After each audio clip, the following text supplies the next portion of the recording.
Jubilee హిల్స్కి సంబంధించిన నియోజకవర్గంలో అంటే వెంగళరావు నగర్కి సంబంధించిన కార్పొరేటర్ మీద నిన్న రాత్రి దాడి జరిగింది. అంటే నిజంగా కూడా ఆమె కూడా షాక్ అయిపోయింది. ఎందుకంటే జస్ట్ ఆమె ఒక 3-4 సార్లు ఫ్లెక్సీకి సంబంధించి కంప్లైంట్ చేసింది డిఆర్ఎఫ్కి సంబంధించిన టీంకి. అదేంటంటే నవీన్ యాదవ్కి సంబంధించినటువంటి ఫ్లెక్సీలు స్కూల్ అండ్ రోడ్ల పైన పెట్టారు. సో అవి తీసేయండి అనేటువంటిది ఆమె కంప్లైంట్ చేశారట డిఆర్ఎఫ్ టీంకి. అయితే 3-4 సార్లు ఇలాగే కంప్లైంట్ చేసినప్పుడు నిన్న డిఆర్ఎఫ్ టీంకి సంబంధించిన వాళ్ళు ఆ ఫ్లెక్సీలను తొలగించే ప్రయత్నం చేసినప్పుడు అక్కడ నవీన్ యాదవ్ అని ఎవరైతే ఉన్నారో ఆయనకు సంబంధించిన అనుచరులు వాళ్ళందరూ కూడా అక్కడికి చేరుకొని అవి తీయించకుండా వాళ్ళు ఆపే ప్రయత్నం చేశారు. అందులో భాగంగానే డిఆర్ఎఫ్ టీం ఏదైతే ఉందో అప్పుడు ఎవరైతే కంప్లైంట్ చేశారో వెంగళరావు నగర్కి సంబంధించిన కార్పొరేటర్, ఆమె బీఆర్ఎస్కి సంబంధించిన కార్పొరేటర్, ఆమె పేరు వచ్చేసి దేదీప్య. ఆమె తన కంప్లైంట్లో క్లియర్గా చెప్పింది అవి స్కూల్ వద్ద ఉంది అండ్ దాని తర్వాత రోడ్ల పైన కూడా ఉంది కాబట్టి జిహెచ్ఎంసీ రూల్స్ ప్రకారం ఈ ఫ్లెక్సీలు అన్నీ కూడా ఒకవేళ పెట్టినా కూడా 10 రోజుల తర్వాత వాటిని జనరల్లీ తీసేస్తూ ఉంటారు, కానీ ఇంకా తీయలేదు, ఇది చాలా రోజుల నుంచి అలాగే ఉన్నాయి, ఇబ్బంది అవుతుంది అన్నటువంటి కంప్లైంట్ రేజ్ చేశారు. అందులో భాగంగానే దేదీప్య ఈ కార్పొరేటర్ ఎవరైతే ఉన్నారో నిన్న డిఆర్ఎఫ్ టీం తొలగించే ప్రయత్నం చేసినప్పుడు ఈ నవీన్ యాదవ్ అంటే పోస్టర్ ఎవరైతే వేయించారో ఆ ఓనర్కి సంబంధించిన పోస్టర్ తీసేయడానికి ప్రయత్నించడంతో అక్కడ నవీన్ యాదవ్కి సంబంధించిన అనుచరులు ఒక 40 నుంచి 50 మంది చేరుకొని ఆ పోస్టర్ని తీయించకుండా ప్రయత్నం చేశారు. దెన్ డిఆర్ఎఫ్ టీం వెంటనే దేదీప్య ఎవరైతే ఈ కార్పొరేటర్ ఉన్నారో కంప్లైంట్ చేశారో తనకు కాల్ చేశారు. మరి ఇక్కడ ఇలా మేమైతే తీయడానికి వచ్చాం, బట్ కంప్లైంట్ చేసింది మీరే కాబట్టి మీరే రండి, వాళ్ళకి సర్ది చెప్పే ప్రయత్నం చేయండి, మమ్మల్ని ఆపే ప్రయత్నం చేస్తున్నారు, కంప్లైంట్ చేసింది మీరే అని తెలిస్తే ఒకవేళ మాకు సహకరిస్తారేమో, మీరు రావాల్సి ఉంటుంది అన్నప్పుడు అప్పుడు 11-11:30 ఆ టైంలో కాల్ రావడం. ఆ తర్వాత తను ఇంటికి వెళుతూ ఆన్ ది వేలో ఉన్నా కాబట్టి సరే నాకు దగ్గరలోనే ఉంది కదా అని తను వెళ్ళడం. ఆ తర్వాత డిఆర్ఎఫ్ టీం కావచ్చు లేదంటే అక్కడ ఎవరైతే ఈ నవీన్ యాదవ్ ఈయన ఎవరైతే ఉన్నారో ఈయన కాంగ్రెస్కి సంబంధించిన నాయకులు, మొన్న ఎలక్షన్స్లో కూడా ఆయన మాగంటి గోపీనాథ్ అంటే బీఆర్ఎస్కి సంబంధించిన ఎమ్మెల్యే ఎవరైతే ఉన్నారో ఆయన పైనే గతంలో కూడా కంటెస్ట్ చేసి ఉన్నారు. సో ఆయన ఓడిపోవడం జరిగింది, కాంగ్రెస్కి సంబంధించిన నాయకుడు బేసికల్లీ. సో ఈయన ఫ్లెక్సీలు తొలగించే ప్రయత్నం చేయడం, దెన్ బీఆర్ఎస్కి సంబంధించిన కార్పొరేటర్ కంప్లైంట్ చేయడం, ఆ తర్వాత ఈ గలాటా అంతా జరగడం, ఆమె మీద దాడి చేసే ప్రయత్నం మనకు స్పష్టంగా కనిపిస్తోంది. అది కూడా మగవాళ్ళు కాదు, ఆడవాళ్ళే ఎవరైతే 3-4 అక్కడికి చేరుకొని ఆమె కారులో వచ్చింది, ఆ కారు అద్దాలని పగలగొట్టే ప్రయత్నం చేశారు, దాడి చేసే ప్రయత్నం చేశారు. అన్పార్లమెంటరీ వర్డ్స్ కావచ్చు, బూతులు మాట్లాడడం, ఇవన్నీ కూడా మనకు వీడియోలో స్పష్టంగా అర్థమవుతోంది. రాత్రి వేళల్లో జరిగింది.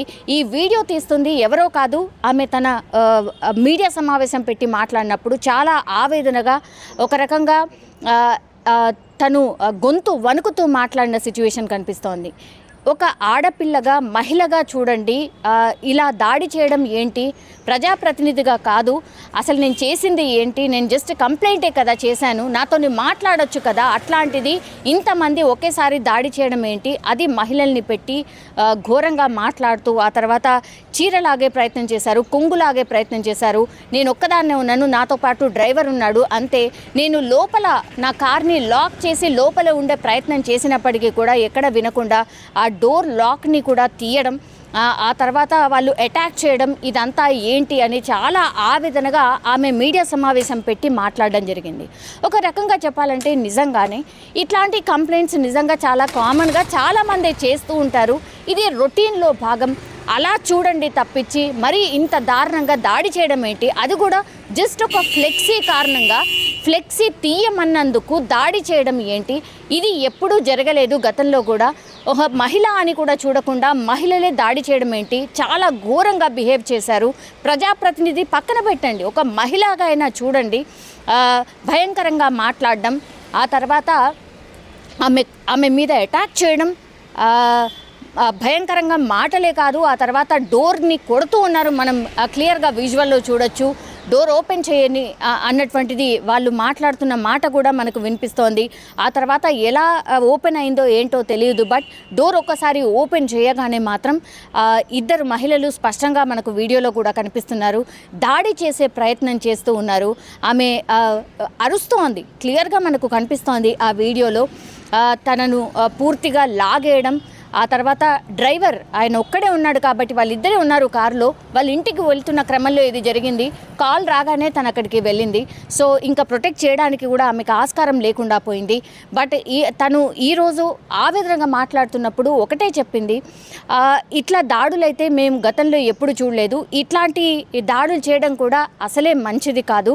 ఎవరైనా సరే, ఏ పార్టీ వాళ్ళకు సంబంధించిన వాళ్ళైనా సరే ఇట్లాంటి దాడులు మాత్రం ఎవరు కూడా చేయొద్దు. ఇట్లాంటివి పాల్పడడానికి కూడా అసలు వీల్లేదు. అట్లాంటిది నా మీద ఇలా దాడి జరిగింది.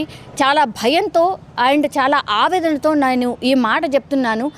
నాకైతే ఒకటే అనిపించింది, సీఎం రేవంత్ రెడ్డి గారు ఈ ఇన్సిడెంట్ చూసిన తర్వాత అయినా పార్టీలకు అతీతంగా మీరు రెస్పాండ్ కావాల్సిన అవసరం ఉంది. ఎవరైతే దాడి చేశారో వాళ్ళ మీద చర్యలు తీసుకోండి. మీరు ఎట్లాంటి యాక్షన్ తీసుకుంటారో దాన్ని బట్టి కూడా అసలు నిజంగానే ఫ్యూచర్లో ఏ పార్టీ వాళ్ళకు సంబంధించిన వాళ్ళైనా సరే ఇట్లాంటి దాడులు జరిగినా లేకపోతే ఇట్లాంటి ఏమైనా జరిగినా కూడా ఎవరైనా సరే పార్టీలకు అతీతంగా స్పందించాల్సిందే. సీఎం రేవంత్ రెడ్డి గారు కూడా నేను ఒకటే రిక్వెస్ట్ చేస్తున్నాను, ప్లీజ్ మీరు రెస్పాండ్ అవ్వండి సార్. ఎందుకంటే ఇట్లాంటిది ఏమాత్రం మంచిది కాదు. మహిళల మీద దాడి చేయడం అండ్ వాటిని సినిమా చూస్తున్నట్టుగా వీళ్ళు ఎవరైతే పక్కన వాళ్ళు ఉన్నారో వాళ్ళు సినిమా చూస్తున్నట్టుగా వీడియో తీయడం ఏంటి, అండ్ ఈ వీడియోను కూడా సోషల్ మీడియాలో భయంకరంగా ప్రచారం చేస్తున్నారు. ఇది ఎంతవరకు కరెక్ట్ అన్నటువంటిది కూడా చాలా ఆవేదనగా ఈ కార్పొరేటర్ అయితే తన అభిప్రాయాన్ని వ్యక్తం చేయడం జరిగింది. ఒకవేళ మీరు రెస్పాండ్ కాకపోతే డైరెక్ట్గా సీఎం రేవంత్ రెడ్డి గారిని కూడా కలిసి ఒక రిక్వెస్ట్ చేయబోతున్నాను. ఈ దాడికి సంబంధించిన వీడియోలు, ఎవిడెన్స్లు అన్నీ చూపించబోతున్నాను. అండ్ వీళ్ళ మీద అందరి మీద కూడా మేము కేసు అయితే ఫైల్ చేశాం. ఈ కేసుని చాలా సీరియస్గా టేకప్ చేయాలి పోలీసులు కూడా అన్నటువంటి మాట అయితే వినిపిస్తోంది. సో ఈ దాడి నా పైన జరిగింది, రేపు తెల్లవారి ఇంకొకరి మీద జరగదు అనేది కూడా ఎక్కడ లేదు. కాబట్టి ఇక్కడే యాక్షన్ తీసుకున్నప్పుడు సీరియస్గా దెన్ నెక్స్ట్ దాడులు జరగకుండా ఉంటాయి అన్నటువంటి మాట అయితే వినిపిస్తోంది. దీనిపైన మరి ఎవరి తప్పు? జస్ట్ తిను ఓన్లీ కంప్లైంట్ చేసినందుకే ఈ దాడి జరిగిందా? డిఆర్ఎఫ్ టీం అక్కడ జస్ట్ వాళ్ళ వర్క్ చేయడానికని వెళ్ళారు. తను కంప్లైంట్ చేసింది కాబట్టి అక్కడికి రమ్మంటే తను వెళ్ళడం జరిగింది. బట్ ఇదంతా కూడా ఫ్రాక్షన్ ఆఫ్ సెకండ్స్లో జరిగిపోయింది. తనకు కూడా ఏం అర్థం కాలేదు. వెంటనే కాల్స్ చేసి వాళ్ళు వచ్చే లోపలనే ఏదైతే దాడి జరగాలనో అదంతా జరిగిపోయింది. బట్ ఎవరైతే ఆ పక్క నుండి వీడియోలు తీస్తున్నారో వాళ్ళొక్కరూ కూడా ఆపే ప్రయత్నం కనీసం చేయలేదు. దాడి జరుగుతుంటే సినిమా చూస్తున్నట్టు చూశారు తప్పించి దాన్ని వీడియో తీశారు, సోషల్ మీడియాలో షేర్ చేశారు తప్పించి ఒక్కరు కూడా రక్షించడానికి కూడా ప్రయత్నం చేయలేదు అన్నటువంటి ఆవేదన మాత్రం దేదీప్య, ఈ కార్పొరేటర్ ఎవరైతే ఉన్నారో ఆమె వ్యక్తం చేయడం జరిగింది. సో దీని మీద ఒకవేళ నిజంగానే కంప్లైంట్ రిజిస్టర్ అయింది, బట్ కంప్లైంట్ కాదు, సీఎం రేవంత్ రెడ్డి గారికే రిక్వెస్ట్ చేస్తూ ఉన్నారు కాబట్టి మరి నిజంగానే దీనిపైన సీఎం రేవంత్ రెడ్డి గారు మరి ఎట్లా రెస్పాండ్ అవుతారు, దీనికి సంబంధించిన యాక్షన్ ఏమన్నా ఉంటుందా అనేది చూడాల్సిందే. మహిళా దినోత్సవ కార్యక్రమం అది అయిపోయి మేము సుమారు 11:15 టైంకి 11:15 టైంకి డిఆర్ఎఫ్ టీం నుంచి ఒక కాల్ వచ్చింది. ఎందుకంటే గతంలో ఒక 4-5 సార్లు నేను డిఆర్ఎఫ్ టీంకి కంప్లైంట్ ఇవ్వడం జరిగింది. ఒక కటౌట్స్ నవీన్ యాదవ్ అనే వ్యక్తి కటౌట్స్ ఉన్నాయి ఇక్కడ యూసఫ్గూడ చెక్ పోస్ట్ అలానే చౌరస్తాలో బస్ స్టాప్ కానుకొని, అలాగే స్కూల్ ప్రెమిసెస్లో వాళ్ళ పెద్ద కటౌట్స్ ఉన్నాయి. రేపు ఏమన్నా ప్రమాదశాత్తు ఏమన్నా కింద పడిపోతే ప్రమాదం జరుగుతుంది అనే ఉద్దేశంతో నేను డిఆర్ఎఫ్ టీంకి కంప్లైంట్ ఇవ్వడం జరిగింది. దాని మీద డిఆర్ఎఫ్ టీం వాళ్ళు నిన్న నైట్ 11:15 ఆ టైంకి మేము వచ్చాము, కానీ వీళ్ళు మమ్మల్ని తీయనియట్లేదు, మా మీద అటాక్ చేస్తున్నారు. ఒక 10-15 మంది మా మీదకి వస్తున్నారు. మేడం మీరు రావాలి ఇక్కడికి, ఎందుకంటే మీరు కంప్లైంట్ ఇచ్చారు కాబట్టి మీలో ఎవరైనా వచ్చి కొంచెం మాకు సపోర్ట్ ఉంటే కానీ మేము తీయమని చెప్పి వాళ్ళు పిలవడం జరిగింది. అందుకని నేను కూడా అదే దారిలో వెళ్తూ ఉంటే సరే ఇక్కడే ఉన్నాను అని నేను వెళ్ళి పోలీస్ కంప్లైంట్ వెళ్దాము పోలీస్ కంప్లైంట్ ఇచ్చి మీరు మీ డ్యూటీస్ని చేయడానికి వాళ్ళు ఇంటరప్ట్ చేస్తున్నారు కాబట్టి మనం వెళ్ళి పోలీస్ కంప్లైంట్ ఇద్దామని నేను డిఆర్ఎఫ్ టీంతో మాట్లాడడానికి వెళ్ళాను. నేను ఒక్కదాన్నే వెళ్ళాను, నేను అలాగే డ్రైవర్ షోయబ్ అనే వ్యక్తితో ఇద్దరమే వెళ్ళాము. వెళ్ళి మేము డిఆర్ఎఫ్ టీంతో మాట్లాడుతుంటే అప్పుడే ఒక అమ్మాయి వచ్చింది, భావన అని. బయటికి నవీన్ యాదవ్ ఆఫీస్ బయటే ఈ ఇష్యూ జరిగింది. అంటే భావన అని ఒక అమ్మాయి బయటకు వచ్చి నేను నవీన్ యాదవ్ ఫాలోవర్ని, కాంగ్రెస్ పార్టీ మీకు ఏం ప్రాబ్లం వచ్చింది ఈ కట్అవుట్తో అని అడిగింది. నేను అన్న ఈ కట్అవుట్ ఒకటే ప్రాబ్లం కాదమ్మా, డిఆర్ఎఫ్ టీం వాళ్ళు వాళ్ళ డ్యూటీ వాళ్ళు చేసుకుంటున్నారు, మీ పార్టీ కాదు మా పార్టీ కాదు, అన్ని బ్యానర్లు వాళ్ళు తీసేస్తారు.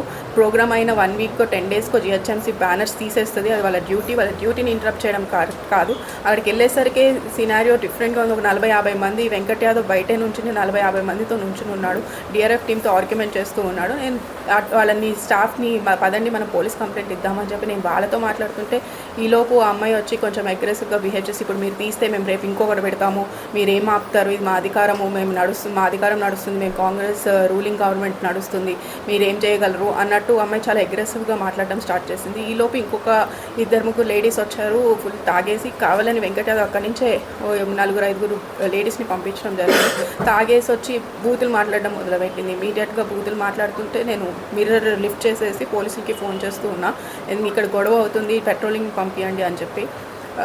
పోలీస్ చేస్తూ ఉండగానే చాలా విధ్వంసంగా, అంటే కార్ మిర్రర్ ఎక్కిచ్చేస్తే మిర్రర్ని కొట్టడము, కార్ డోర్ని కొట్టడము మీకు వీడియోలో చాలా క్లియర్గా కనిపిస్తుంది. 40 మంది అక్కడ ఉన్నారు వెంకట్ యాదవ్ చుట్టూ, వాళ్ళందరూ కూడా వీడియో తీస్తూ అక్కడ ఏదో ఎంటర్టైన్మెంట్ అవుతున్నట్టు చూశారు, కానీ ఒక్కరు కూడా వాళ్ళని ఆపడానికి కూడా ప్రయత్నించలేదు. మొత్తం అందరూ కూడా వీడియోలు తీసుకుంటూ అక్కడ కొత్త షో ఒకటి క్రియేట్ చేసేసారు. నేను ముందుకెళ్ళి పోలీస్ కంప్లైంట్ ఇద్దామని చెప్పి జూబ్లీహిల్స్ పోలీస్ స్టేషన్కి కూడా వెళ్దాం. వెంటనే ఎమ్మెల్యే గారికి సంఘటన చెప్తే ఎమ్మెల్యే గారు కూడా వెంటనే స్పందించి ఏసీపీ గారికి, డీసీపీ గారికి కూడా ఫోన్ చేయడం జరిగింది. ఇమీడియట్గా పోలీస్ స్టేషన్కి వెళ్ళి మేము ఫిర్యాదు చేశాను. వాళ్ళు కూడా ఎమ్మెల్సీకి పంపించి ఎమ్మెల్సీ రిపోర్ట్ తర్వాత ఎఫ్ఐఆర్ ఫైల్ చేస్తామన్నారు. ప్లస్ మహిళా కార్పొరేటర్ మీద ఈ విధంగా చేయడం అనేది చాలా తప్పు. ఎందుకంటే ముఖ్యమంత్రి రేవంత్ రెడ్డి గారిని మేము కోరుకునేది ఏంటంటే, మీరు దీని మీద సమగ్రంగా ఎంక్వైరీ చేయండి, ఎంక్వైరీ చేసి మొత్తం చూడండి. ఎందుకంటే ఇట్లాంటి ల్యాండ్ గ్రాబర్సు, రౌడీ షీటర్సు మా కాన్స్టిట్యున్సీలో గతంలో ఎవరు కూడా బయటి ఇట్లాంటి కార్యక్రమాలకి మేము ఎంకరేజ్ చేయలేదు. మా ప్రభుత్వం, బీఆర్ఎస్ ప్రభుత్వం ఎప్పుడు కూడా ఇట్లాంటి వాళ్ళని ఎంకరేజ్ చేయలేదు. ఎక్కడికక్కడ మేము 10 ఇయర్స్లో ఇట్లాంటి ఎప్పుడు కూడా మహిళల మీద కానీ కార్పొరేటర్ల మీద కానీ ఇట్లాంటి సంఘటనలు జరగలేదు. ఒక చిన్న సంఘటనలు జరిగినా కానీ ఇమీడియట్లీ మేము వాళ్ళని చర్య తీసుకోమని చెప్పడం జరిగింది. ఇట్లాంటి పనులు ఎవరు చేసినా కానీ ఇమీడియట్లీ వాళ్ళని రిమాండ్ పంపిస్తాం, జైలుకి పంపిస్తాం కూడా జరిగింది గతంలో. ఆ విధంగా ఉండాలి. కానీ మరి వాళ్ళ మొత్తం ఒక మహిళా కార్పొరేటర్ మీద ఈ విధంగా అటాక్ చేయడం తప్పు. నేను అనేది ఏంటంటే, మీరు ఒక కార్పొరేటర్ కాదు, ఒక వార్డు మెంబర్ కూడా కాదు, మీరు ఇష్టం వచ్చినట్టు పెట్టుకున్నారు, దానికి ఎవరు ఏమనలేదు. 3 నెలలు అయిపోయింది. దానికి డిపార్ట్మెంట్ వాళ్ళే సమాధానం చెప్తారు. డిపార్ట్మెంట్ వాళ్ళకి లోకల్గా స్థానికంగా కార్పొరేటర్ డ్యూటీ అది. ప్రజలకు ఇబ్బంది కలగకుండా, ప్రజలకు ఏమన్నా ఇబ్బంది కలిగే పనులుంటే పోయి మాట్లాడాలి, చేయాలనేది కార్పొరేటర్ డ్యూటీ అది.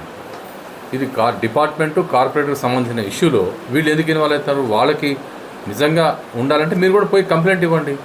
మీరు పోయి మున్సిపల్ కమిషనర్ గారికి కంప్లైంట్ ఇవ్వండి, డిప్యూటీ కమిషనర్ కంప్లైంట్ ఇవ్వండి. అందుకని రాత్రిపూటలు కాపు కాసి ఒక మహిళా కార్పొరేటర్ మీద దౌర్జన్యం చేస్తాను అనేది గ్రేటర్ హైదరాబాదులో ఇట్లాంటి సంఘటన ఎక్కడ కూడా జరగలేదు.